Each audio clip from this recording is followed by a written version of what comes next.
Good afternoon, everybody. It's a real pleasure to be here today, virtually at least, to present on what I know is a really hot topic at the moment for law enforcement, but I think for a range of policy areas and spheres across the world right now.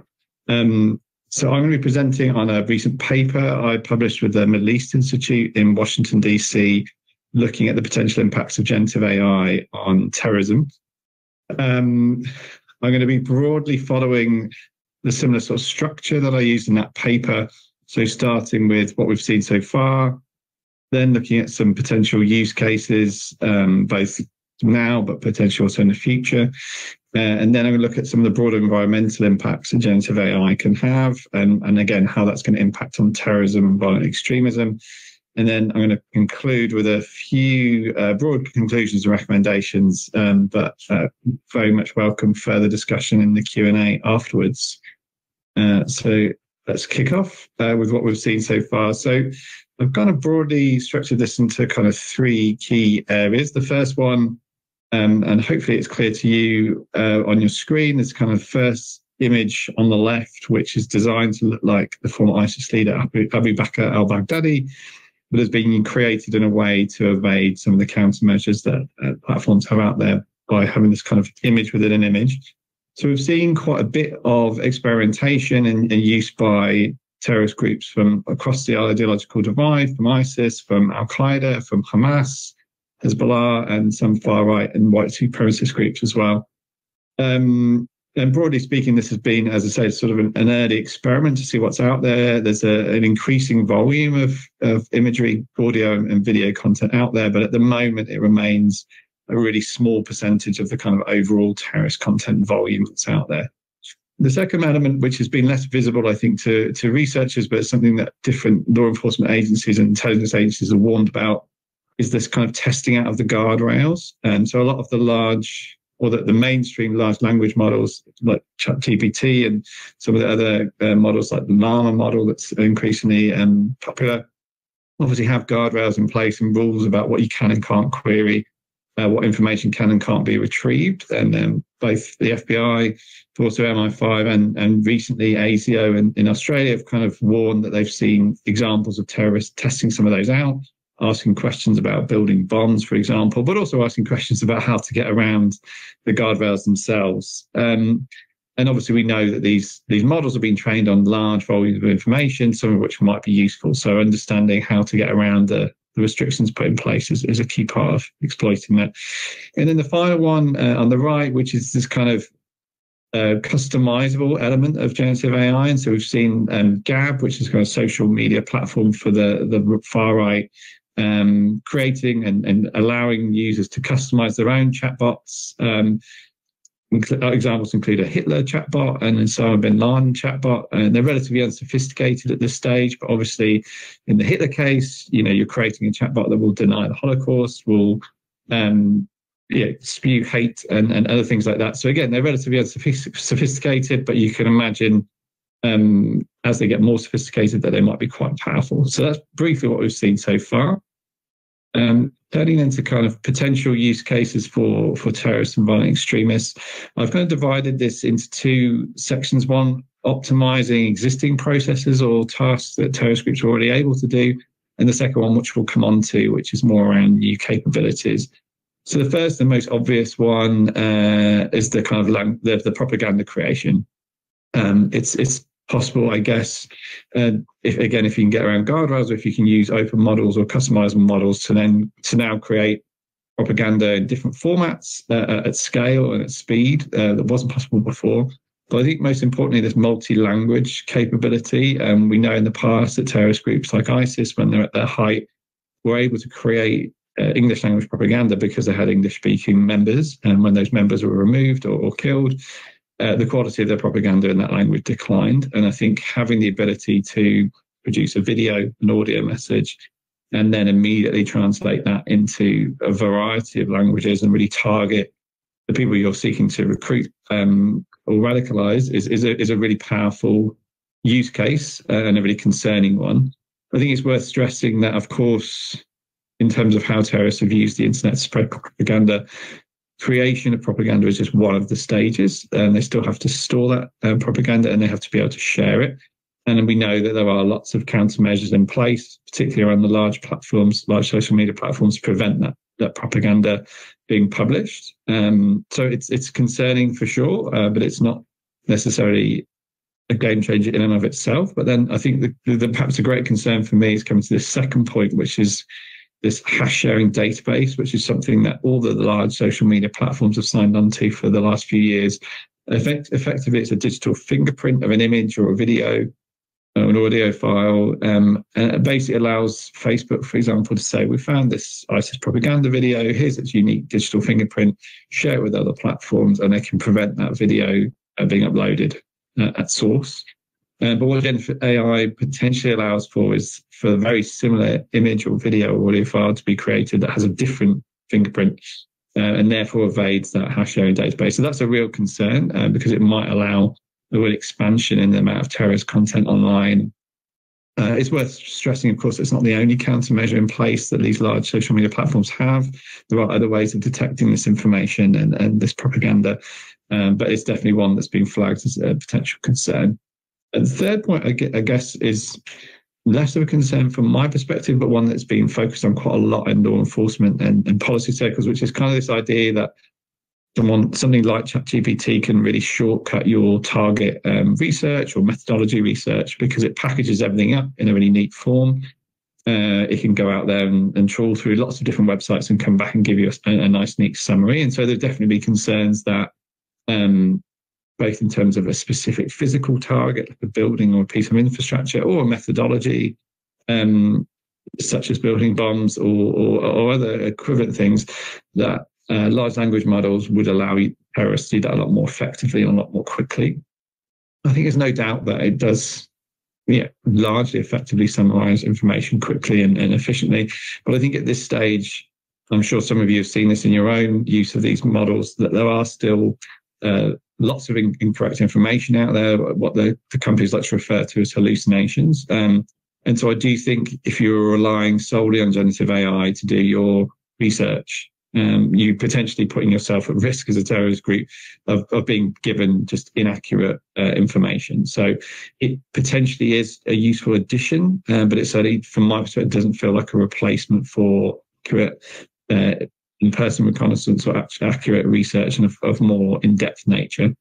And then the final thing worth mentioning, I know the gaming ecosystem, gaming platforms and adjacent platforms have been a real concern for law enforcement and intelligence agencies over the last few years in terms of how terrorists and violent extremists have sought to exploit them, particularly starting with the pandemic and people spending more time online.